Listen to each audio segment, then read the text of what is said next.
estar en contacto con cada uno de ustedes. La verdad, hermanos queridos, que esto es un privilegio enorme poder presentar la palabra de Dios, vivir en esta época trascendental de la historia humana. Y me siento muy privilegiado y muy honrado, agradeciendo a Dios, nuestro Padre Celestial, a su amado Hijo. Y también agradezco, por supuesto, a el Ministerio El Clamor de Medianoche por girarnos esta invitación para compartir con ustedes en esta hora. Así es que a todos Dios les guarde, a todos Dios les bendiga de manera rica y abundante.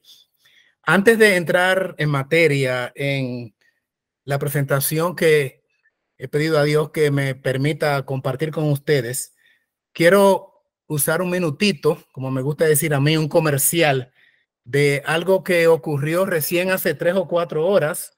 No sé cuántos de ustedes se enteraron que hoy fue puesta en circulación una carta apostólica de Francisco, el Papa católico, el Papa de Roma, llamada esta carta apostólica Fratello Sole, hermano Sol. Esta carta apostólica parece que fue presentada a los miembros del colegio cardenalicio allá de la directiva del Vaticano el viernes 21, pero decidieron hacerla pública hasta hoy. O sea, bueno, ya el día que pasó, porque ya entramos a fecha 27. El 26, el recién día miércoles, que ya cerró con la puesta de sol, entonces se hizo rueda de prensa allá en el Vaticano y fue puesta en circulación esta carta apostólica Hermano Sol, donde Francisco expresa allí en este documento papal que el Vaticano acoge en todas sus partes la decisión de trabajar con energías renovables e instalar en todo lo que es el perímetro que incluye la ciudad del Vaticano energía solar, honrando a lo que él dice es su hermano, y así mismo le llama en la encíclica, y por eso no es encíclica efectivamente, sino carta apostólica, que es un documento un tanto diferente, y se llama precisamente así, hermano Sol. Así es que los hermanos del Clamor de Medianoche que investigan y demás, yo sé que va a salir más información a partir de ahora, en los próximos días, y ya podrían estar ellos tal vez ilustrándonos y haciendo una investigación más profunda y la connotación que esto pueda tener. De hecho, puedo decirles que la cuarta plaga que aparece en Apocalipsis 16 habla de que habrá tinieblas en el trono de la bestia.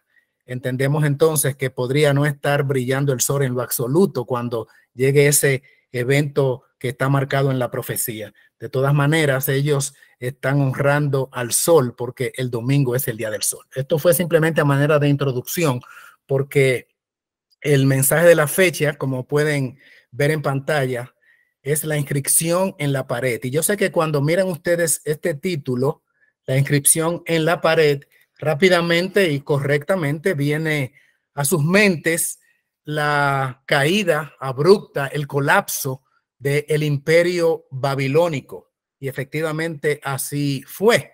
Pues termina el imperio babilónico, que es el primero en la secuencia de imperios mundiales que presenta el libro de Daniel. No los primeros imperios, porque antes estuvo Asiria, por ejemplo, estuvo Egipto, pero en la revelación que aparece por lo menos en 3 partes distintas, en 3 secuencias proféticas organizadas en el libro de Daniel, Babilonia es, por supuesto, el primero de los imperios. Ustedes saben, primero representado como el oro y después entonces también como el león alado. Lo que nos interesa aquí en este sentido es cómo colapsa el imperio de Babilonia. Y quiero decirles a entrada, manera ahora de refrescar la mente, cómo inició el imperio babilónico o conectado con qué aspecto en particular. Y sabemos que en Daniel capítulo 1, el imperio de Babilonia comienza cuando los traídos de las deportaciones de Jerusalén, los judíos, fueron llevados cautivos allí a Babilonia. Y entonces ustedes saben que no tenemos que abundar en eso. En el capítulo 1 se habla de la dieta que quisieron imponerle a los jóvenes hebreos, particularmente conocemos el caso de Daniel y también sus compañeros. Y es interesante cómo Daniel y sus compañeros se niegan a participar de la comida y de el vino que ofrecía Nabucodonosor. Y es importante esto porque se relaciona el vino allí en el capítulo 1 con el comienzo del imperio, por lo menos en la narrativa de secuencias de eventos, aparece allí el alcohol. Babilonia era famosa por su vino. Y es interesante que al principio del libro se habla de el vino de Babilonia, pero también en la caída del imperio está relacionado también con el vino, como vamos a mirar. Ahora, miremos entonces aquí directamente cómo el vino de Babilonia resultó precisamente en la caída del imperio. Recuerden ustedes que cuando Daniel rehusó participar de la comida y de la bebida de vino de Babilonia, el vino fermentado, por supuesto, lo que siguió inmediatamente como resultante fue la adoración de la estatua. O sea, conectemos allí vino con adoración, producto de la práctica que tenían los habitantes allí de Babilonia, los babilónicos y particularmente Nabucodonosor. Inmediatamente él entonces manda a erigir, después del sueño, ustedes recuerdan la interpretación de Dios a través de Daniel, la famosa estatua allí toda de oro, y entonces manda a que esta estatua sea adorada. Lo que quiero es que hagamos la vinculación entre vino y adoración falsa. Y lo propio ocurre entonces en el colapso, en la última etapa del imperio, que es lo que estamos mirando ahora. Miren allí en Daniel capítulo 5, versículo 4 y siguiente. Dice, bebieron vino y alabaron a los dioses de oro, de plata, de bronce, de hierro, de madera y de piedra. Interesante que también al principio de la narrativa de Daniel se bebió vino y entonces también hubo adoración falsa. Así es que pareciera que el vino embota de tal manera la percepción de inteligencia y afecta a las neuronas y el lóbulo frontal que definitivamente desvía la atención y la comprensión de a quién debemos adorar, a quién debemos a rendirle culto y tributo y cómo hacerlo. Así es que Daniel y sus compañeros, por supuesto, ajenos a lo que eran estas prácticas, tuvieron la suficiente entereza para no participar de una adoración falsificada o contraria a lo que ellos habían aprendido como buenos hebreos, pero por supuesto tampoco se embriagaron con el vino de Babilonia. Sigue diciendo el texto, más bien te has levantado contra el Señor de los cielos y has hecho traer a tu presencia los utensilios de su templo. En ellos, atención, habéis bebido vino tú, tus nobles, tus mujeres y tus concubinas. Además de esto, has alabado a los dioses de plata, de oro, de bronce, de hierro, de madera y de piedra, que no ven, ni oyen, ni entienden. Pero no has honrado al Dios en cuya mano está tu vida y a quien pertenecen todos tus caminos. ¿A quién se le dijo esto? Por supuesto, a Belsasar, el hijo nieto de Nabucodonosor, quien estaba ocupando el reino a la sazón en ese momento, en ese instante. ¿Qué había hecho este hombre? Bueno, pues un acto sacrílego, profanando los vasos y los utensilios sagrados que habían en la deportación, traídos desde Jerusalén y ahora estaban en territorio de Babilonia. Y allí entonces otra vez el vino juega un rol, un papel importante, atrofiando sus mentes a los fines de que no podían reconocer al Dios verdadero y por supuesto le tributaban adoración a dioses falsos de oro, de plata, de bronce. Noten cómo otra vez el vino, en este caso, igual que ocurrió al principio con la estatua de allá erigida por Nabucodonosor, aquí en este caso nueva vez, el vino afecta la percepción sensorial al punto de que el hombre no tiene control, en este caso Belsasar, y terriblemente comete actos totalmente censurables de acuerdo a la palabra de Dios. Sigue diciendo el verso 5, estamos en Daniel capítulo 5, verso 5, allí en pantalla dice: en aquella misma hora aparecieron los dedos de una mano de hombre y escribían delante del candelabro sobre el yeso de la pared del palacio real, y el rey veía la mano que escribía. Entonces el rey se puso pálido y sus pensamientos le turbaron. Se desencajaron las articulaciones de sus caderas y sus rodillas se chocaban la una contra la otra por la inscripción que apareció allí en la pared. ¿Y qué decía la inscripción? Seguimos leyendo en el verso 25. La escritura que grabó dice: Mene, mene, tekel uparsin, significado: contó Dios tu reino y le ha puesto fin. Pesado has sido en balanza y fuiste hallado falto. Tu reino ha sido dividido y dado a los medos y a los persas. El capítulo termina diciendo que esa misma noche fue muerto Belsasar y que Darío y Ciro pues tomaron a Babilonia, la sitiaron, y con esto colapsa el imperio babilónico y comienza entonces la historia de los medos y los persas.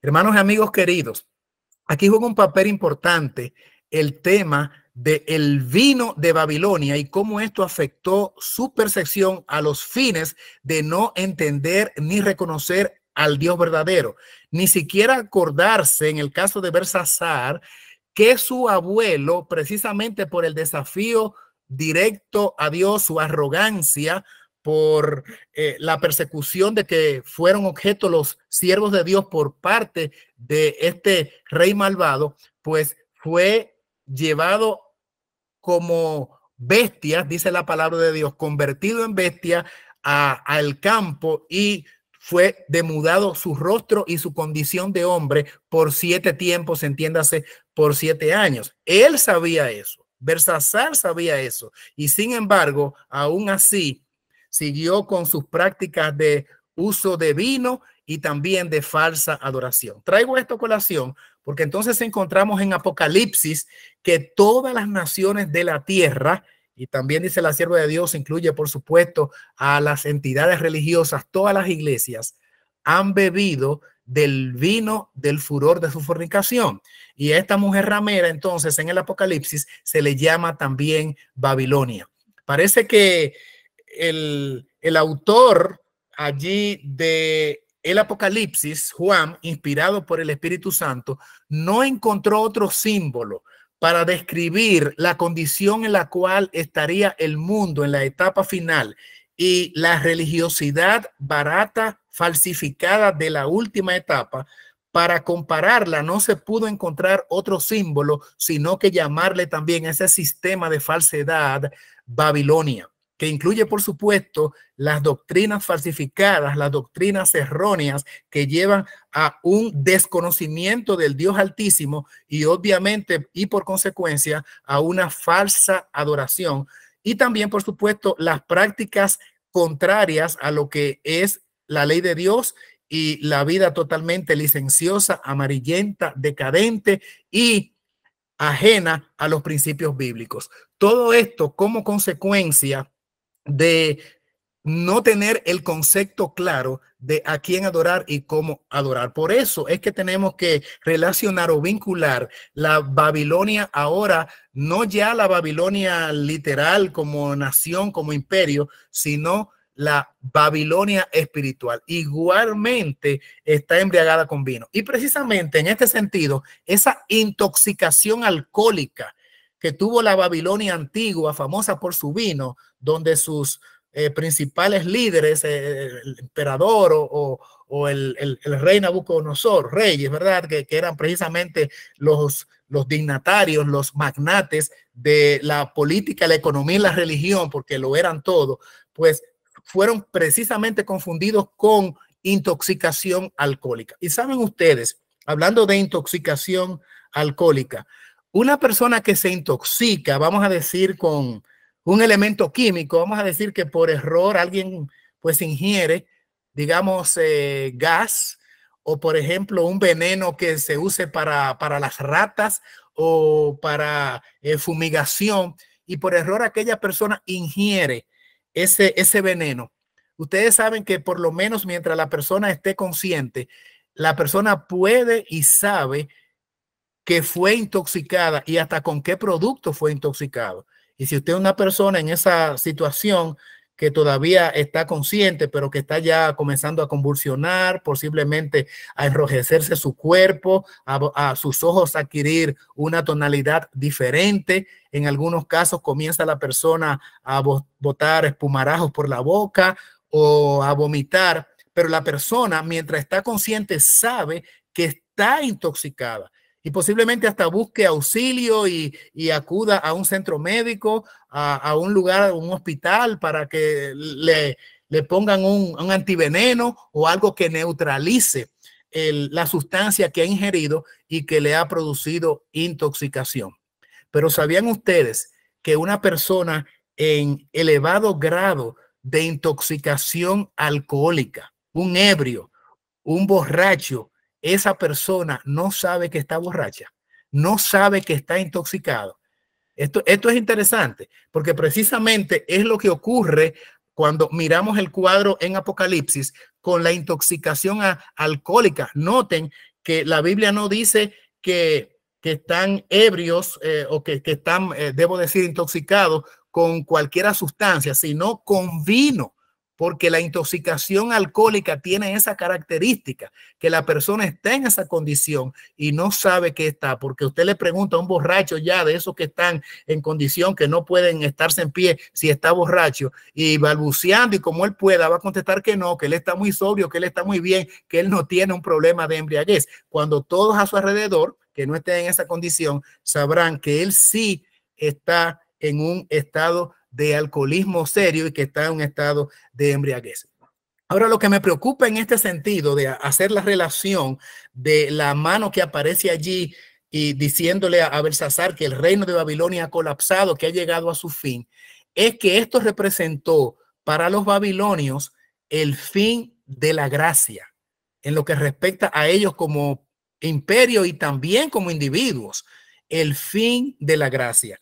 Pero es muy sintomático y patético para mí, muy impactante ha sido notar que esta misma expresión con el cual se anuncia la caída de Babilonia y el fin de la gracia para ellos es también descrito con los mismos términos. Miren ahora en pantalla lo que dice allí, refiriéndose ahora al mundo cristiano.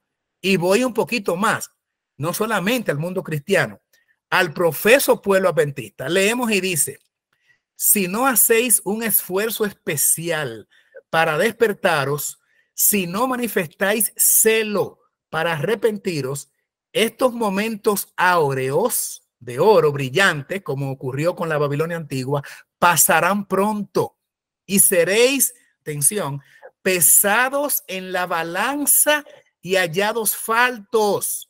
Conecten con lo que apareció escrito allí en la pared. Entonces, vuestros gritos de agonía no os servirán de nada. Recuerden ustedes cómo le temblaban las rodillas, dice la Biblia, a Belsasar de miedo, de un pánico asombroso que ya se apoderó de él. Bueno, pues en este caso, estos cristianos que por un momento tuvieron sus momentos de oro, sus momentos áureos, dice la cita, gritarán de agonía, como en el caso de Belsasar, y nada le servirá de nada vuestros gritos, dice allí la cita. ¿Por qué? Porque sencillamente no aprovecharon bien su tiempo de gracia o de oportunidad. Y si estamos pensando que esto se aplica al mundo religioso de manera genérica, atención, amados amigos y hermanos, leamos ahora la parte que en rojo allí, que aparece la segunda cita. La primera que acabamos de leer es Oye los Testimonios, tomo 1, página 91. Aparece también en Maranata, página 58, párrafo 4. Pero miren esta otra. La Iglesia Adventista del Séptimo Día. ¿Quiénes serán esos? debe ser pesada en la balanza del santuario.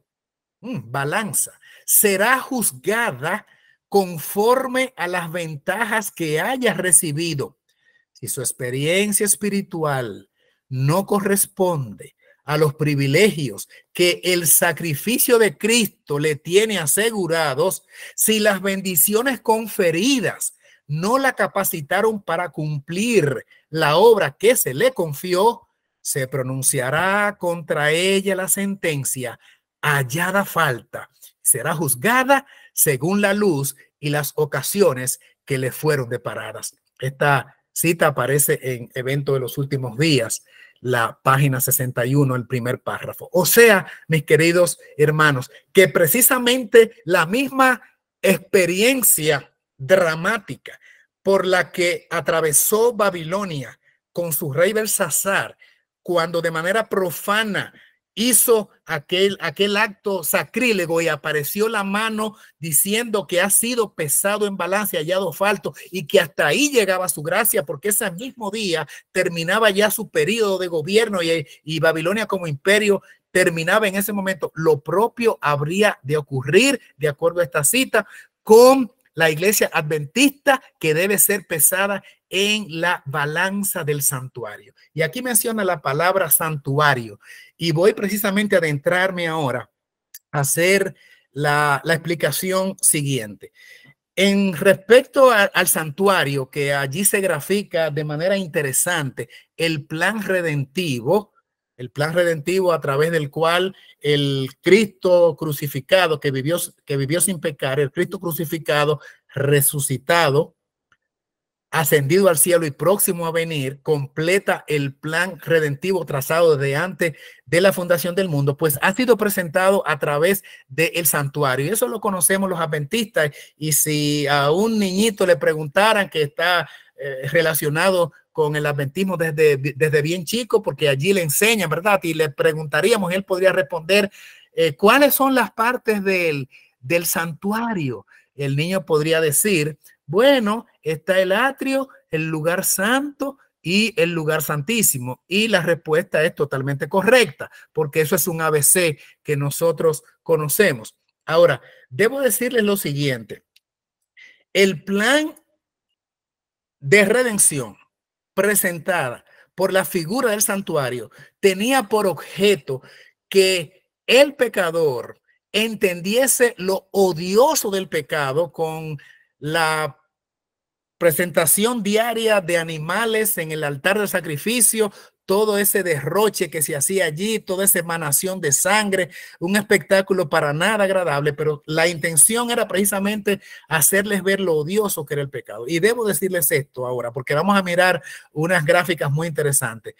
El santuario, que tenía esas partes que ya hemos dicho, atrio, lugar santo y lugar santísimo, el pueblo de Israel, la nación de Israel, el pueblo de Dios que se llama Israel en todas las dispensaciones, tanto en el Antiguo Testamento, que incluye hasta los días de Jesús, y el Israel espiritual, que lo constituimos nosotros. La Biblia dice, y la sierva de Dios, que el Israel de Dios, el Israel espiritual, está constituido ahora por los fieles que hemos heredado los oráculos y los principios enseñados al Israel antiguo. ¿Cuáles eran estos principios, estos oráculos, esta basamenta doctrinaria que aprendieron los israelitas en el Antiguo Testamento? Bueno, por ejemplo, que Dios es uno, ¿verdad? El monoteísmo, que no hay muchos dioses. Los israelitas eran monoteístas, pero también Israel tenía la ley de Dios.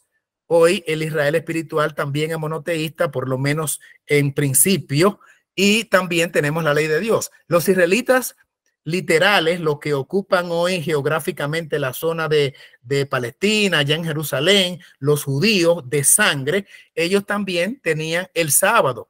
El pueblo de Dios, el Israel espiritual de los últimos días, también tiene el sábado. Ellos tenían las leyes sobre la salud, y nosotros hoy también tenemos las leyes de la reforma pro salud, igual que lo tuvieron ellos, porque es Israel en el segmento último y final. O sea que los principios eternos del evangelio enseñados del Antiguo Testamento persisten todavía hoy, desde los tiempos antiguos. Igualmente, ellos tenían el santuario y nosotros hoy también tenemos el santuario. Sin embargo, debo decirles que los israelitas, y nos estamos incluyendo a nosotros, lo de la última etapa de la historia, hemos negado a Cristo. A Cristo se le ha negado en los 3 departamentos del santuario. A Cristo se le ha negado en el atrio. A Cristo se le ha negado en el lugar santo y a Cristo se le está negando en el lugar santísimo, desoyendo así, por supuesto, las instrucciones dadas por el Señor y enseñadas por vía del santuario y de los sacrificios, y por lo tanto estamos rechazando la oferta salvífica y a los agentes o las agencias que Dios ha dispuesto para que seamos salvos. Estamos negando a Dios, estamos negando a Cristo, y esta es la vida eterna. Y precisamente por negar a Dios y por negar a Cristo, estamos desconectándonos de la posibilidad de tener un reencuentro con nuestro Señor y que verdaderamente las ofertas hechas al Israel fiel se cumplan en nosotros. Esto lo vamos a ver más claramente de la siguiente forma. Dice allí en Hebreos capítulo 13, 11. Vamos ahora a pasar a demostrar con la ayuda de la Biblia y de los testimonios que realmente Cristo ha sido rechazado en los 3 departamentos. Pero recuerden ustedes que el pueblo de Israel, literal, el pueblo hebreo, a ellos les correspondían 490 años, o sea, 70 semanas. En esos 490 años, lo que estuvo en vigencia en relación con el santuario fue el atrio y el lugar santo. Ojo con eso. Vamos a leer, por ejemplo, acá en Hebreos 13:11. Porque los cuerpos de aquellos animales cuya sangre es introducida por el sumo sacerdote en el lugar santísimo como sacrificio por el pecado, son quemados fuera del campamento. O sea, los animales eran sacrificados fuera del campamento. Ahora, la sangre era introducida por el sumo sacerdote en el lugar santísimo. La sangre, más no los animales. Los animales debían ser quemados allá en el altar de sacrificio, allá en el atrio. Y miren el versículo 12. Por lo tanto, haciendo ahora la relación o la conexión de lo que era el tipo, el sacrificio de los animales, con el verdadero Cordero de Dios que quita el pecado del mundo, que es Cristo, dice el versículo 12.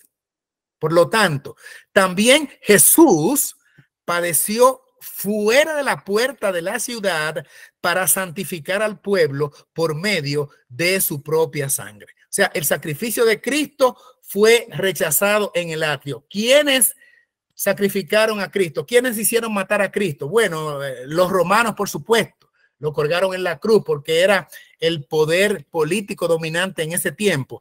Pero toda la fragua, todo el engranaje, toda la conspiración para hacer que Cristo llegara a la cruz fue hecho por los sumos sacerdotes que instigaron al pueblo y presentaron al manso cordero ante las autoridades romanas para que ellos sentenciaran muerte. Y miren ahora lo interesante que vamos a mirar aquí.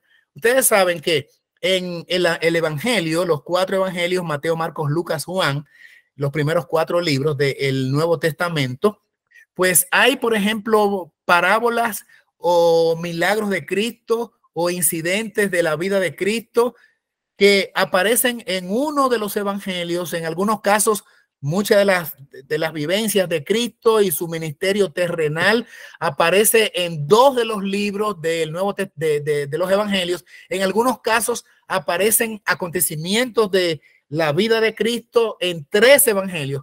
Pero hay algunas cosas muy, muy básicas, muy importantes que aparecen en los 4 evangelios. Por ejemplo, aquí se presenta en los 4 evangelios la razón por la cual Cristo fue sentenciado a muerte.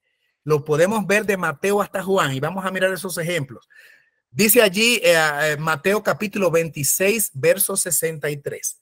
Pero Jesús callaba y el sumo sacerdote, sabemos que era Caifás, le dijo: te conjuro por el Dios viviente que nos digas si tú eres el Cristo, el Hijo de Dios. Mateo 26, 63. Este versículo tiene algunas aristas muy importantes, muy interesantes. Primero, Jesús callaba, comienza diciendo el texto.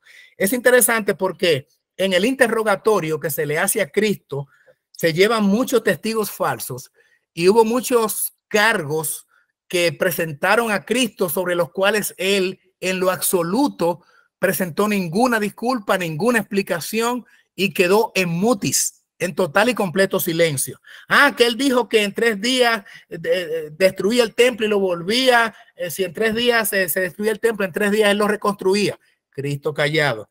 Que él está pensando una sedición y que está haciendo un tumulto, y Cristo callado. Que no paga tributo al César, y Cristo callado. ¿Por qué ahora Cristo responde? ¿Saben por qué, mis hermanos? Porque allí dice que nada menos que la figura principal del pueblo judío, el sumo sacerdote, le dijo: te conjuro por el Dios viviente. Ustedes saben lo que hizo Caifás allí. Una conjura es un juramento que se hace con solemnidad. Y la Biblia dice en el Evangelio de Mateo, el capítulo 4 creo que es: no jures ni por el cielo, porque es el trono de Dios, ni por la tierra, porque es el estrado de tus pies. Y este caballero, este sumo sacerdote, se atrevió no solamente a jurar por el cielo, sino que lo combina para que haga un juramento con solemnidad. Le dice: te conjuro por el Dios viviente, que nos digas si tú eres el Cristo, el Hijo de Dios. Por eso Cristo en este momento necesariamente no podía guardar silencio. Por eso en el verso 64 Jesús le dijo, y viene la respuesta: tú lo has dicho. Además os digo, de aquí en adelante veréis al Hijo del Hombre sentado a la diestra del poder y viniendo en las nubes del cielo. Eso es Mateo 26, 64. Entonces el sumo sacerdote, verso 65, rasgó sus vestiduras diciendo, el deseo de toda la gente, hago un paréntesis, dice que esto fue un acto terrible ante la vista de Dios, porque él no estaba supuesto a romper las vestiduras sagradas. Y entonces sigue diciendo el texto: ha blasfemado. ¿Qué más necesidad tenemos de testigos? He aquí ahora mismo vosotros habéis oído la blasfemia. ¿Cuál fue la blasfemia según Caifás? Que él dio el aserto, aseveró, confirmó su condición de hijo de Dios a la pregunta de si él era el hijo de Dios. Y dijo: por supuesto, tú lo has dicho. Y entonces del verso 66 dice: ¿qué os parece? Le pregunta al pueblo, y ellos respondiendo dijeron: es reo de muerte, o sea, es digno de muerte. Vamos a mirar cómo esto también es narrado en el Evangelio de Marcos. Yo les dije que aparecen los 4 evangelios. Dice: pero él callaba y no respondió nada. Otra vez el sumo sacerdote le preguntó y le dijo: ¿eres tú el Cristo, el Hijo del bendito? Y Marcos entonces aquí expresa la respuesta de Cristo con el mismo significado, pero tal vez con otro vocablo, otras palabras. Jesús le dijo: yo soy.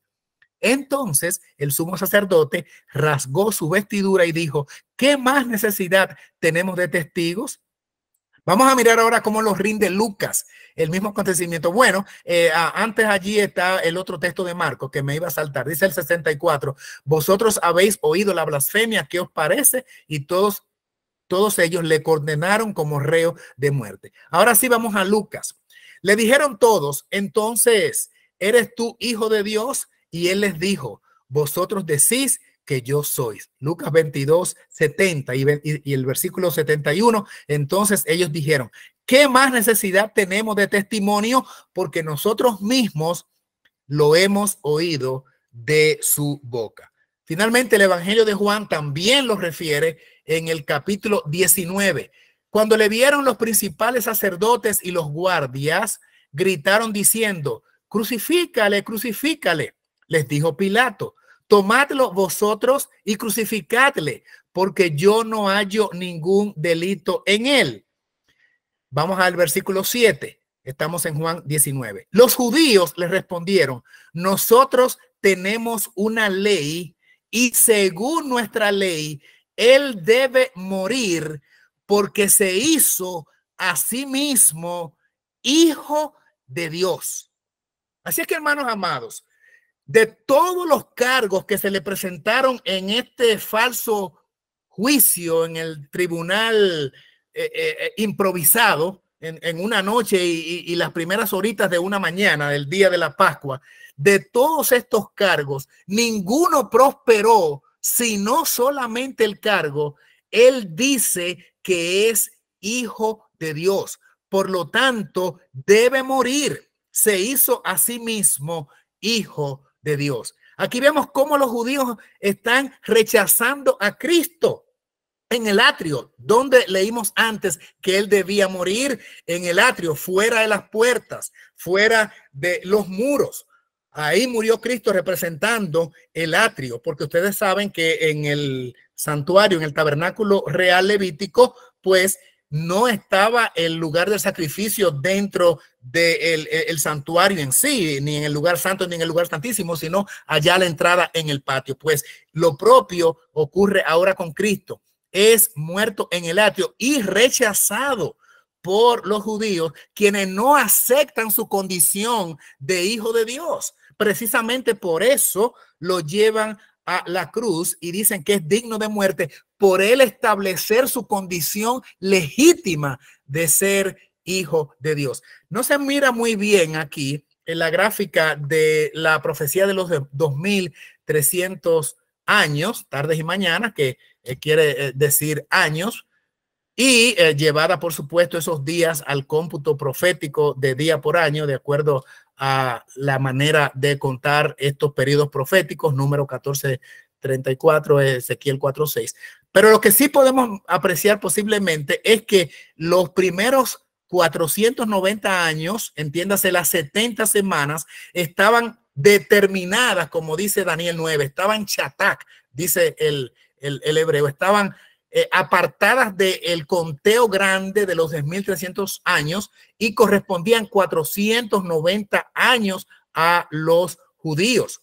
El atrio y el lugar santo, porque cuando termina esta profecía en el año 34, Cristo había ya ido de la tierra hasta el cielo a el lugar santo. Cuando vemos, por ejemplo, allí en Apocalipsis 4, vemos que es recibido al Apocalipsis 4 y 5, y donde se recibe en el trono de Dios, allí están las lámparas, allí también está el incensario, y eso eran muebles del lugar santo. Así es que donde Cristo sube es al lugar santo, aunque hay una cita en Hebreos mal traducida que dice entró directamente al lugar santísimo. La palabra allí, lugar santísimo, se parece, que es agia agion, se parece a ta agio, que es lugar santo, y debió decir, y así está en muchas Biblias ya corregidas y en el original, que Cristo subió directamente al santuario.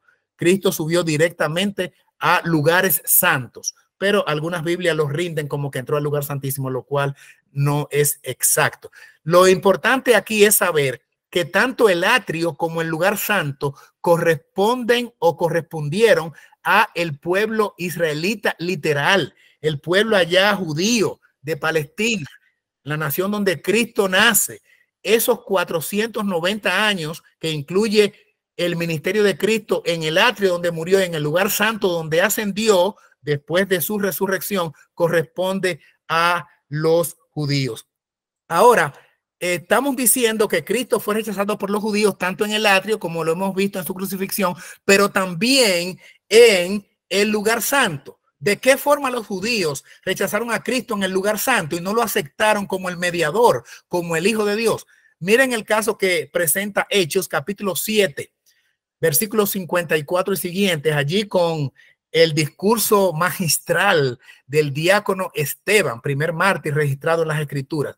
Dice la palabra: escuchando estas cosas, se enfurecían en sus corazones y crujían los dientes contra él. Aquí viene hablando del discurso de Esteban cuando hizo una cronología muy exacta y pormenorizada de todo lo que fue la historia hebrea desde la liberación con Moisés y cómo utilizando Dios a Moisés y todo el devenir del Antiguo Testamento, un manejo pues asombroso del conocimiento de la historia de parte de Esteban. Y entonces también Esteban les imputa a ellos la culpabilidad por haber matado a los profetas. Dice, sus padres mataron a los profetas. Pueden leerse el capítulo completo. Solamente estamos allí sacando los versículos que nos interesan a los fines del estudio. Y también dice que son culpables no solamente los profetas, sus padres, sino también de la sangre del justo, que fueron también responsables de la sangre de Cristo mismo.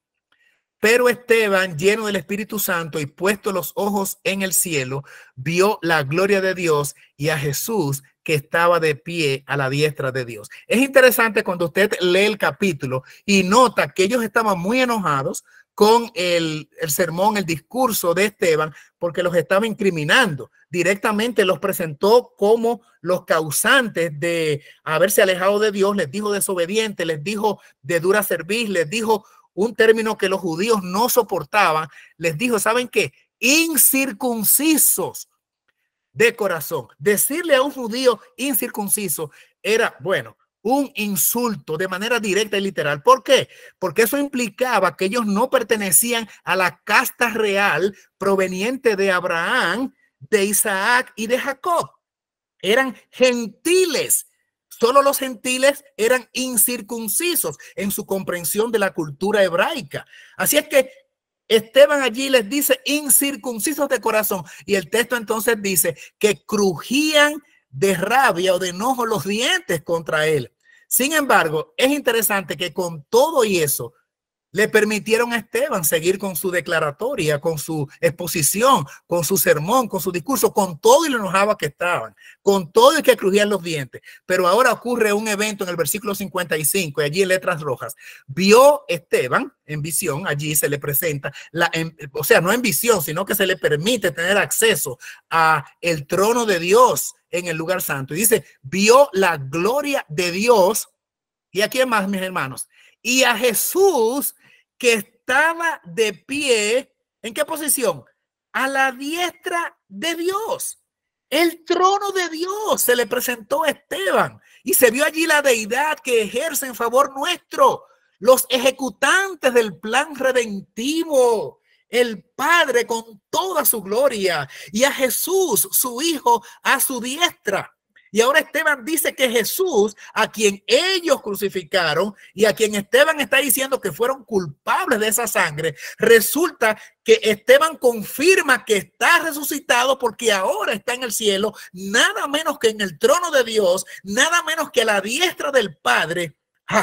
Y eso sí que los judíos no podían aguantar. Preferían ellos seguir escuchando que les dijeran incircuncisos, que le dijeran asesinos, que le dijeran pecadores, que le dijeran los responsables de acabar con los patriarcas.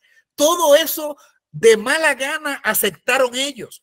Pero decir que ahora en el santuario está obrando el Padre y Jesús a su diestra, eso sí que no lo podían ellos aceptar ni consentir. Verso 56, y dijo, he aquí veo los cielos abiertos y al Hijo del Hombre se lo confirma a la diestra de Dios. Estoy en el santuario mirando en visión directa el evento donde está el Padre y el Hijo en el lugar santo, a quien ellos habían matado en el atrio. Y esto, hermanos, provocó una reacción inmediata, consecuencial. Esto no podía ser aceptado. Entonces gritaron a gran voz, se taparon los oídos y a una se precipitaron sobre él. Le echaron fuera de la ciudad y le apedrearon. Los testigos dejaron sus vestiduras o sus vestidos a los pies de un joven que se llamaba Saulo, quien fue impactado por este evento. Y luego este Saulo, que fue Pablo, cuando comienza entonces su ministerio, interesantemente dice que lo primero que hizo el libro de los Hechos, lo habla allí en Hechos capítulo 9, lo primero que hace Pablo en su predicación, Ustedes saben qué es, lo voy a buscar acá rapidito, no está en pantalla, pero miren lo primero que hace Saulo cuando comienza su ministerio. Y dice, capítulo 9, verso 18, y al momento le cayeron de los ojos como escamas y recibió al instante la vista. Esto es Saulo en su restauración después del encuentro, camino allí que iba a perseguir a los fieles. Y levantándose fue bautizado y habiendo tomado alimentos recobró fuerzas. Y aquí arranca el ministerio de Pablo. Y estuvo Saulo por algunos días con los discípulos que estaban en Damasco, a donde iba. Enseguida predicaba a Cristo en las sinagogas diciendo que este era el Hijo de Dios. Hechos 9:20. O sea, que el primer sermón de Pablo fue precisamente anunciar que Cristo es el Hijo de Dios. Lo mismo que él había visto en la escena cuando, pues, Esteban dijo que vio en el santuario, justamente allá en el lugar santo, al Padre y al Hijo. Y dice que se taparon los oídos. Ustedes saben, hermanos amados, que mucha gente hoy se está tapando los oídos para no admitir que Cristo es el Hijo de Dios. Es interesante cómo la escena se vuelve a repetir. Eso no lo aceptan. Y allí entonces toman a Esteban y con mucha hipocresía, como hicieron con Cristo, lo asesinan, lo matan, pero fuera de la puerta para no cometer un pecado de abominación o de contaminar el suelo sagrado. No puede haber un grado mayor de hipocresía que esta justamente que hicieron con Cristo y que reiteran y repiten entonces ahora con Esteban. Lo que les quiero decir es que ahora aparece otra vez Cristo siendo negado en el lugar santo. No aceptan su ministración los judíos en el lugar santo, como no lo aceptaron tampoco en el atrio, por precisamente decir que era Hijo de Dios. Ahora vamos a mirar la segunda parte de la profecía de los 2300 días, esta que nos lleva hasta 1844, 22 de octubre. Y pongo allí como subtítulo o título de este slide, de esta diapositiva: el pueblo, el profeso pueblo ha rechazado a Cristo en el lugar santísimo. Ahora, esta segunda parte de la profecía nos corresponde a nosotros. ¿Por qué razón? Porque es la profecía que comienza en octubre 22, 1844. Ya dejen atrás a los judíos, que se le acabó su tiempo de gracia allá en el año 34 con el apedreamiento de Esteban. Y tuvieron consecuencias tan terribles como la que tuvo Belsasar cuando la mano apareció allí en la pared. También ellos tuvieron su momento donde las rodillas les temblaron cuando, por rechazar a Cristo, en el año 70 fue destruida la ciudad y el templo. Y ni siquiera cobijarse en el lugar santísimo pudo tener para ellos cobertura de seguridad, porque hasta el lugar santísimo fue profanado, porque ya no estaba la presencia del alto y sublime que le daba carácter de santidad a ese lugar. Pero lo propio entonces ocurre ahora. ¿Dónde estamos, amados hermanos? ¿Dónde estamos? Estamos siguiendo por fe a Cristo en el lugar santísimo, cuya obra de expiación y juicio comenzó en el 1844. Pero ¿qué pasa con el pueblo ahora que debe aceptar ese ministerio de Cristo, que sigue la diestra del Padre como su Hijo? Y hay un solo mediador entre Dios y los hombres, Jesucristo hombre, y no tenemos otro nombre bajo el cielo en el cual podamos ser salvos, porque Él es la salvación. ¿Qué pasa ahora con la Odisea? Que quiere decir pueblo siendo juzgado. Eso es lo que quiere decir la Odisea, pueblo en juicio. Ahora yo quiero hacer aquí un paréntesis chiquitito y decir, nosotros por supuesto estamos en el periodo de la Odisea, porque estamos en tiempo de juicio. Pero hermanos, no tenemos que estar en la condición o en el estado laodicense. Estamos entendiendo la diferencia. No podemos quitarnos de arriba que estamos en el periodo de la Odisea, porque hemos nacido de 1844 para acá. Y la Odisea quiere decir pueblo siendo juzgado. Pero no tenemos por qué estar en el estado de la odicense. Son cosas distintas. Miremos qué dice la palabra entonces. Apocalipsis 3:14. Escribe al ángel de la iglesia en la Odisea el amén, el testigo fiel y verdadero. Dice Apocalipsis 1:5 que ese testigo fiel es Cristo. El origen de la creación de Dios dice estas cosas. Cristo va a hablar y dice en el versículo 15, yo conozco tus obras. Claro que las conoce, sí, es precisamente la imagen misma de la sustancia del Padre, que ni eres frío ni caliente. Ojalá fueras frío o caliente. Verso 16, así, porque eres tibio y no frío ni caliente, estoy por vomitarte de mi boca, dice esta versión. Ya que tú dices, soy rico, me he enriquecido y no tengo ninguna necesidad y no sabes que tú eres, viene aquí la descripción, desgraciado, miserable, pobre, ciego y desnudo. Hermanos, este versículo bíblico yo lo he presentado y lo he leído igual que ustedes también y lo han predicado y lo han escuchado de cuántos predicadores y lo hemos leído en todas partes, todos los libros y directamente en la Biblia. Pero yo he estado en algunos lugares haciendo ponencias en relación a este texto y al mensaje de la Odisea y he hecho la pregunta y la voy a formular acá. Y ustedes pueden contestarla, aunque estamos en mudo, pero ustedes la pueden allí de manera personal, directa, responderla. Yo he preguntado, miren, lean el versículo 17, ahí está en pantalla. ¿Cuál de estas características negativas no son virtudes, son precisamente características no positivas? ¿Cuáles de ellas es la peor? Dice que él dice que soy rico, me he enriquecido, no tengo ninguna necesidad y no sabes que eres desgraciado, miserable, pobre, ciego y desnudo. Y yo he preguntado, ¿cuál de estas es la peor? Y hay hermanos que me han dicho, bueno, pobre, porque quiere decir entonces que no tiene la gracia habilitadora y el poder de la riqueza que Dios provee espiritualmente hablando. Otros me han dicho, bueno, la peor de todas es ser ciego, porque el que es ciego no tiene visión espiritual, no tiene el colirio. Otros me han dicho, desnudo, porque si está desnudo, eso es lo peor, no tiene la cobertura, no tiene el traje de el vestido de Cristo, que es su justicia. Bueno, ¿cuál dirían ustedes entonces? Hagan un aquí examen múltiple, ¿cómo se llama? Los exámenes que hacen, selección múltiple, donde usted escoge la respuesta correcta entre varias opciones allí. ¿Cuál escogerían ustedes? Si ustedes dijeron que lo peor es no tener necesidad, no tener necesidad de nada. Ajá, eso yo digo la peor, porque no necesito a Cristo. Ok, la peor de las necesidades. Bueno, ustedes saben cuál yo escogería, porque cuando hago esta pregunta en público, casi nadie como que me dan el blanco. Y todas las respuestas pueden tener su grado de veracidad.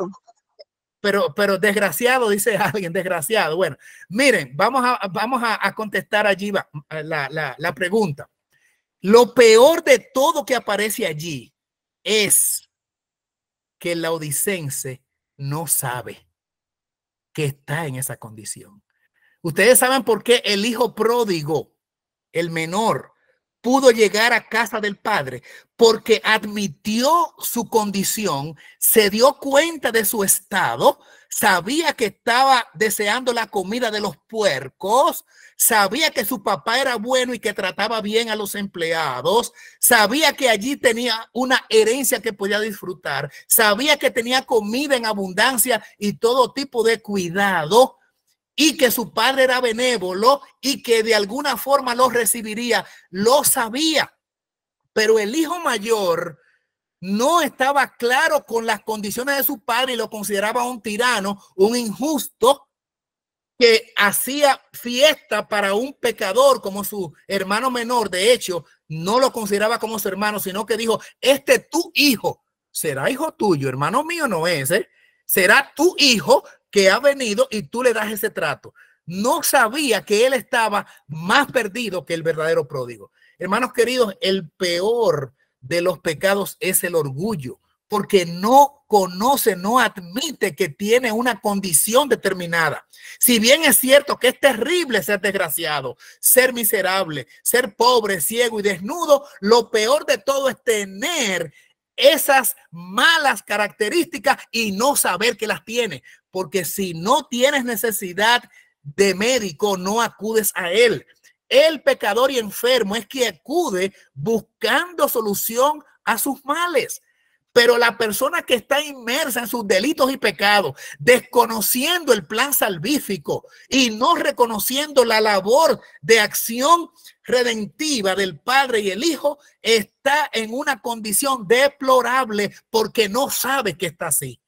Y entonces el verso 20, aquí yo estoy a la puerta y llamo. Si alguno oye mi voz y abre la puerta, no ya colectivamente como la Odisea, sino si de alguna forma personal, personificado es el llamado, alguien osa abrir la puerta, entonces tendré comunión con él. Dice el texto, entraré a él y cenaré a él y cenaré con él y él conmigo. Así que la Odisea lamentablemente no permite la entrada de Cristo y le está rechazando por no reconocerle como el Hijo de Dios.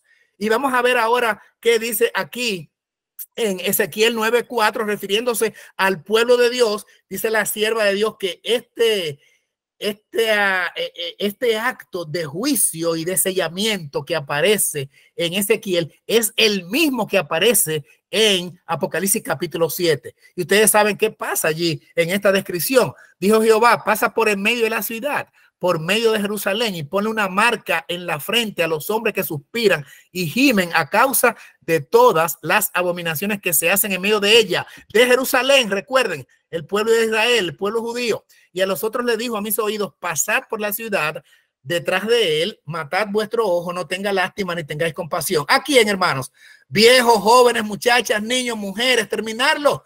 Pero no os acerquen a ninguno sobre el cual esté el sello. Esta versión dice marca. Habéis de comenzar desde mi santuario, desde la iglesia. Comenzaron pues desde los hombres ancianos, los que presidían, los líderes, los que ministran, los que predican, los que son miembros de junta, los que están al frente de la dirección del pueblo. Comienza con ellos, los que están delante del templo. Y le dijo, contaminen el templo y llenad los atrios con muertos, salid. Y ellos salieron y comenzaron a ejecutar la obra, a matarlos en la ciudad.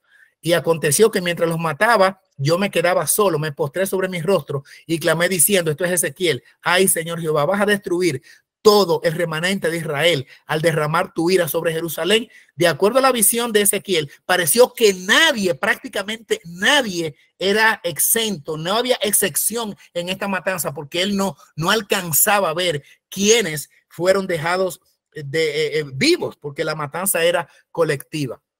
Y aconteció que mientras los mataba, yo me quedaba solo, me postré sobre mi rostro y clamé diciendo, a Jehová, vas a destruir todo el remanente. Esta pregunta la hace Ezequiel dos veces, en Ezequiel 9:8 y en Ezequiel 11:13. No lo vamos a leer, búsquenlo.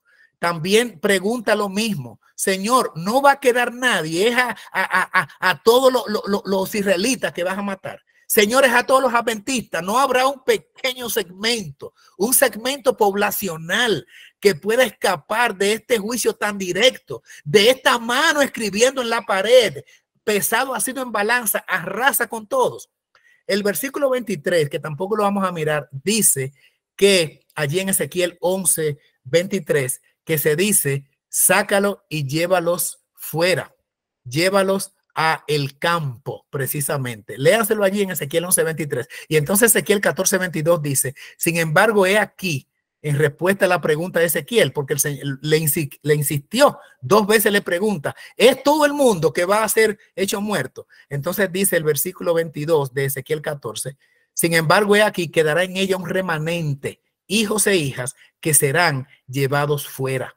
Serán llevados fuera. Y cuando usted lee el 11:23, dice que ese fuera quiere decir fuera de la ciudad y se los llevó al campo. Ese remanente fue salvado allá en el campo, no se quedó en la ciudad y entonces ahí Dios pudo salvarlos. Y miren acá que dice la sierva del Señor en una carta de 1909 que está en Manuscript Release, página 260, también en la carta 606.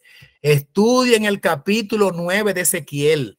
Estas palabras se cumplirán literalmente al pie de la letra. El tiempo está pasando y el pueblo está dormido. Se niegan a humillar sus almas y convertirse. Dentro de poco, el Señor confrontará a aquellos a quienes ha revelado tan grandes e importantes verdades pero se han negado a aplicarlas a su experiencia. Son teóricos. Pronto, muy pronto, cada caso será decidido para la eternidad. Esto es con el pueblo final, hermanos. Este pueblo que también se va a cumplir literalmente esta profecía de Ezequiel 9. Y pronto para este pueblo final, que serán los poquitos, el remanente que quedará, para el pueblo como tal, para el profeso pueblo, pronto aparecerá la inscripción en la pared. No de manera literal como allá en el palacio de Belsasar, pero la inscripción en la pared que determina ya su fate, como dicen, su sentencia final, su suerte última, será cuando Cristo suerte de sus manos el incensario y diga: el que es injusto siga siendo injusto, el que es inmundo siga siendo inmundo, el que es justo siga siendo justo, y el que es santo santifíquese todavía. Esa sentencia de 22:11, eso será, hermanos amados, para el remanente, su inscripción en la pared. Y entro ahora en una fase definitoria. Yo creo que me he pasado unos minutitos, pero perdonen el abuso por la primera vez. Lo que hemos visto y oído lo anunciamos también a vosotros, para que vosotros también tengáis comunión con nosotros, y nuestra comunión es con el Padre y con su Hijo Jesucristo, con ese Padre y con ese Hijo Jesucristo que fue rechazado, porque al rechazar a Cristo rechazan al Padre en el atrio. El Padre sufrió con el Hijo allá cuando lo crucificaron los judíos, y también el mismo Padre fue rechazado cuando no aceptaron la administración del Padre y el Hijo que presentó Esteban en su discurso. Y entonces, si nosotros hoy, como laodicenses, o sea, no como laodicenses en cuanto a conducta, sino viviendo en el periodo del juicio, nosotros no aceptamos que a través de la administración en el lugar santísimo, que es el departamento del santuario que nos corresponde a nosotros, no aceptamos esa relación de intimidad, también nuestros nombres, hermanos queridos, van a ser quitados del libro de la vida. Será nuestra inscripción en la pared. Miren cómo rinde aquí 2 de Juan 2:3. Este versículo me gusta porque tiene una conexión que la encontré interesante y quiero compartírsela con ustedes. Gracias sea con vosotros, misericordia y paz de Dios Padre y del Señor Jesucristo, Hijo del Padre, en verdad y en amor.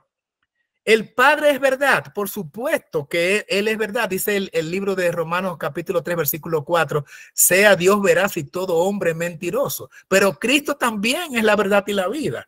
También Cristo es la verdad. Y es Dios amor. Claro, Dios es amor, lo dice la palabra. Pero también Cristo manifestó su amor para con nosotros en que, siendo pecadores, murió por nosotros. O sea que el Padre y el Hijo son verdad, ambos. Y el Padre y el Hijo son amor, ambos. Ahora miren cómo encontramos este texto y lo relacionamos. Porque entonces en segunda los Tesalonicenses dice algo. No olviden verdad y amor, la parte acá que está en rojo en segunda de Juan 2:3. Dice, ahora, Tesalonicenses, segunda carta, capítulo 2, verso 9. El advenimiento es por operación de Satanás, con todo poder, señales y prodigios falsos. 10. Y con todo engaño de injusticia, o sea, incumplidores de la ley, entre los que perecen, por cuanto no, atención, por cuanto no recibieron el amor de la verdad para ser salvos. Y el versículo que no aparece allí es el 11. Por tanto, Dios permite que tengan espíritu de error para que crean la mentira y no sean salvos. O sea, que rechazar esa verdad y ese amor de segunda de Juan 2:3 produce o provoca como resultante entonces que caigan en el error, en la mentira, por no haber aceptado el amor de la verdad. Y Cristo es Hijo del Padre en verdad y en amor. Justamente los mismos dos términos, verdad y amor, que son el Padre y el Hijo. Como no se acepta eso, entonces, hermanos, viene espíritu de error. ¿Qué pasa con Babilonia allá en el Antiguo Testamento cuando no aceptan la verdad y por el contrario son embriagados? Que esto los conduce a una adoración incorrecta. Los condujo a adorar a una estatua, a los babilónicos, por el vino, por el error que produce el vino embriagante. ¿Qué pasó también con Belsasar? Producto del vino fermentado, otra vez adoración falsa y desoyendo al Dios que había mostrado todos los portentos allá en Babilonia, entonces se dedicaron a adorar a ídolos. Tienen que adorar ídolos de madera, de plata y de oro porque no tienen el amor de la verdad. No tienen al Dios verdadero y a su Hijo Jesucristo, y como consecuencia inmediata y directa, entonces caen en una falsa adoración, adorando a quien no es Dios. La razón por la cual, dice la sierva, las iglesias son débiles, enfermizas y a punto de morir es porque el enemigo ha traído influencias desalentadoras sobre esas temblorosas almas. Ha tratado ocultar a Jesús de su vista como el Consolador. Riviera Herald, agosto 26, 1890. Si quitamos a Cristo de nuestra vida como el omnipresente que está en todos los lugares por medio de su espíritu, entonces, queridos amigos, las iglesias y las personas serán débiles espiritualmente, enfermizas espiritualmente y a punto de morir. Cristo es la esencia de vida, y no tenerlo a él y reconocerlo como nuestro consolador provoca estas situaciones y estas condiciones. ¿Quiénes creyeron que Cristo es el Hijo de Dios? Lo creyó Juan el Bautista, lo creyó también Pedro cuando dijo: tú eres el Cristo, el Hijo del Dios viviente. Pedro declaró esto: tú eres el Cristo, el Hijo del Dios viviente. Pedro había expresado, dice el deseado de toda la gente, la fe de los 12. La verdad que Pedro había confesado es el fundamento de la fe del creyente, deseado de toda la gente. Capítulo Previsiones de la Cruz, página 379. Estoy bastante rápido porque me pasé de la hora. No voy a leer algunas de las citas que están allí para no tomarme más tiempo, pero dice allí esta cita que sí quiero leer, de Primera de Juan 2:22. ¿Quién es mentiroso? El que niega que Jesús es el Cristo. Este es el anticristo, el que niega al Padre y al Hijo. Todo aquel que niega al Hijo tampoco tiene al Padre. El que confiesa al Hijo tiene también al Padre. Permanezca en vosotros lo que habéis oído desde el principio. Si permanece en vosotros lo que habéis oído desde el principio, también vosotros permaneceréis en el Hijo y en el Padre. Y esta es la promesa que Él nos ha hecho, la vida eterna. Primera de Juan 2:25. Si rechazamos al Cristo que nos defiende en el lugar santísimo, sencillamente no tenemos vida eterna, y es lo que está ocurriendo. Dice Primera Juan 5:4, porque todo lo que nace de Dios vence al mundo. Y esta es la victoria que vence al mundo, nuestra fe. Y yo pregunto, ¿nuestra fe en qué? O mejor dicho, ¿nuestra fe en quién?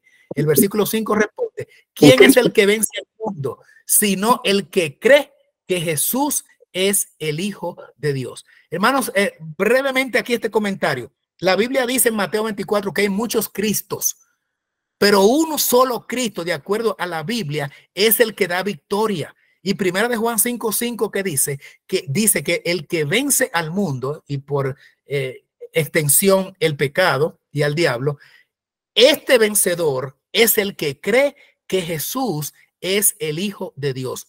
Pueden haber muchos Cristos y muchos señores, pero hay un solo Cristo que da victoria, el Cristo que es Hijo de Dios. A lo mejor usted puede ir al templo y escuchará ya hablar de Cristo, pero si el Cristo que le hablan allí no es el Cristo Hijo de Dios, ese Cristo no da salvación.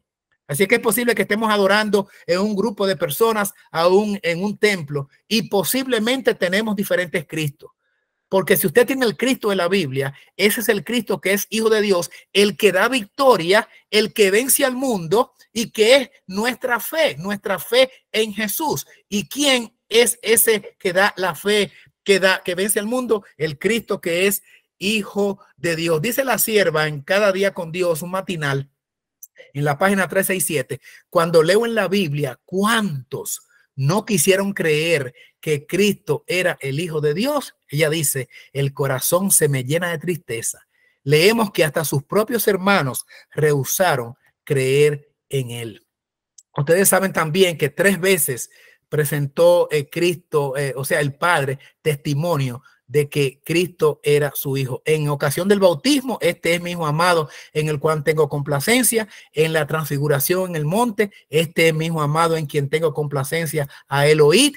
Y una tercera vez en Juan 12:28, cuando Cristo le dice: Padre, glorifícame con la gloria que tuve contigo antes que el mundo fuese. Entonces vino una voz del cielo yo lo he glorificado y lo glorificaré otra vez. Comentando ese texto, dice la sierva de Dios en el deseado de todas las gentes, páginas 5, 7, 8, la voz de Dios había sido oída en ocasión del bautismo de Jesús al principio de su ministerio, nuevamente en ocasión de su transfiguración sobre el monte. Ahora, al final de su ministerio, fue oída la voz del Padre por tercera vez, por un número mayor de personas y en circunstancias peculiares.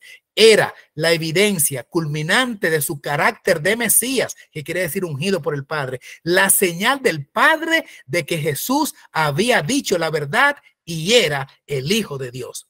3 veces habló el Padre y 3 veces fue para ratificar que Cristo era su Hijo. Si recibimos el testimonio de los hombres, lo que diga la gente, el testimonio de Dios es mayor, ¿sí o no? Claro, porque este es el testimonio de Dios, que Él ha dado testimonio acerca de su Hijo. El que cree en el Hijo de Dios tiene el testimonio en sí mismo. Él no cree a Dios.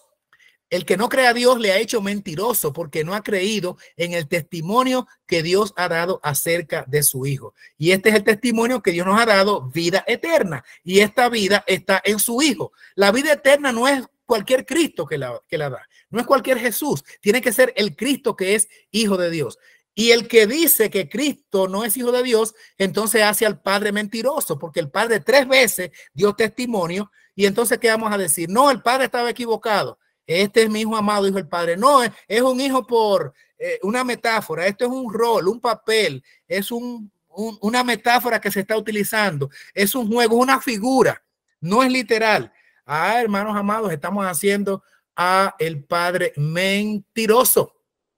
Mire, encontré aquí, estoy terminando, me regalan 3 minutos. No sé si los moderadores me dicen 3, 4. Yo estoy volando. Pastor, adelante, no te detengas. Sigue, si vas bien, todo bien. Bueno, y entonces, esto es el conflicto de los siglos. Ustedes saben, hermanos, que se está negando mucho la condición de la divinidad de Cristo y la condición de Cristo como Hijo de Dios.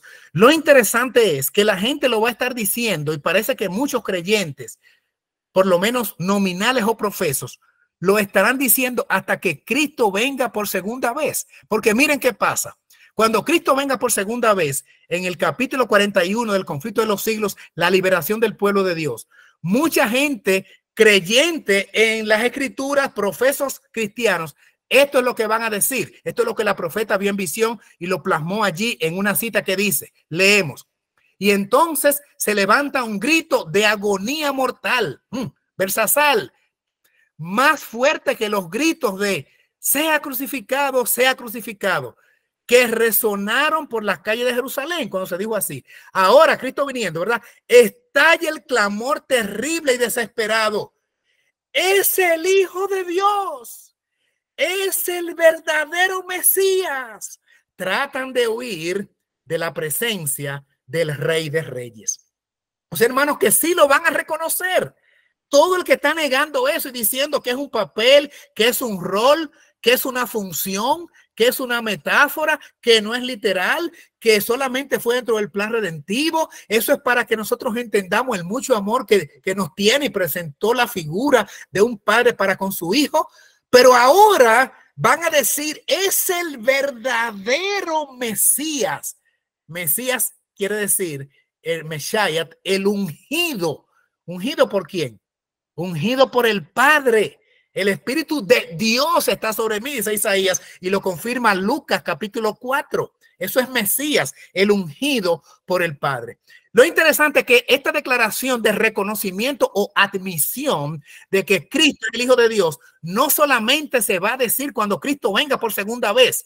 Atención, atención, atención. Se va a decir después del milenio, después de los 1000 años, cuando la Nueva Jerusalén descienda sobre el monte Sión y se haga un gran valle, allí cuando Cristo descienda con la ciudad, también los malos que no van a estar ahora, sino que van a resucitar en la segunda resurrección después de los 1000 años, también lo van a decir juntamente con los que ahora lo van a decir, los malos que estén vivos y que van a ser destruidos con el resplandor de su venida y con el aliento de su boca.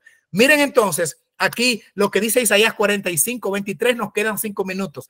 Por mí mismo lo he jurado, de mi boca salió palabra en justicia y no será revocado, que delante de mí se doblará toda rodilla y jurará toda lengua. Este versículo siempre hemos creído, tal vez algunos, que solamente está en el Nuevo Testamento, donde dice que toda rodilla se doblará y toda lengua jurará. No, el original donde primero se dijo fue en Isaías 45:23, y Pablo copia el texto o toma la idea inspirado por el Espíritu Santo y dice cuándo es que se va a cumplir esto, cuándo es que toda rodilla se va a doblar. Recuerdan Belsasar, doblando las rodillas, que no reconoció al Padre y a Cristo, sino a los ídolos. ¿Cuándo es que jurará toda lengua? Miren cómo Pablo, cuando dice Pablo que va a hacer esto. Romanos 14:10. Pues todos compareceremos ante el tribunal de Dios, porque está escrito: vivo yo, dice el Señor, que ante mí, aquí cita otra vez, se doblará toda rodilla y toda lengua confesará a Dios. Romanos 14:11. Haciendo una ampliación de Isaías 45:23, que dice cuándo o cómo va a ser el evento. Dice que toda rodilla se doblará y jurará toda lengua, pero Isaías no dice cuándo. Pablo dice cuando comparezcamos ante el tribunal de Dios. Y ahora Elena White, comentando esto, dice: todos los impíos del mundo están de pie ante el tribunal de Dios, acusados de alta traición contra el gobierno del cielo. No hay quien sostenga ni defienda la causa de ellos. Entonces, después del milenio, no tienen disculpa y se pronuncia contra ellos la sentencia de la muerte eterna. Eso es cuando resuciten y vean en pantalla panorámica todos sus pecados y se les declare que tuvieron ocasión de salvación, pero negaron la fuente de salvación, que es vida eterna, el Padre, a Cristo, a quien él ha enviado, y ahora son acusados de alta traición. Como fuera de sí, termina la cita, los impíos han contemplado la coronación del Hijo de Dios. Cuando ahora se hace ese acto frente a todo el universo y todos los que han sido levantados después de los 1000 años, los malos que se levantan en la segunda resurrección, todos exclaman a una voz, sigue diciendo Ellen White: grandes y maravillosas son tus obras, oh Señor, Dios Todopoderoso. Justos y verdaderos son tus caminos, oh Rey de los siglos. Y cayendo prosternados, adoran al príncipe de la vida.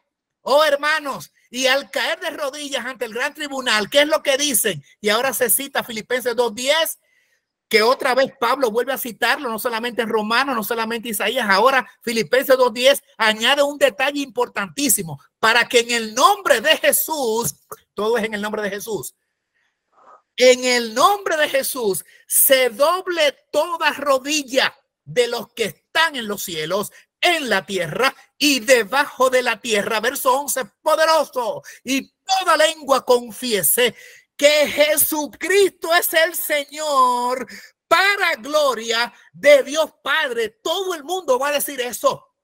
Todo el mundo lo va a reconocer. Un gran segmento poblacional de creyentes cuando Cristo venga por segunda vez.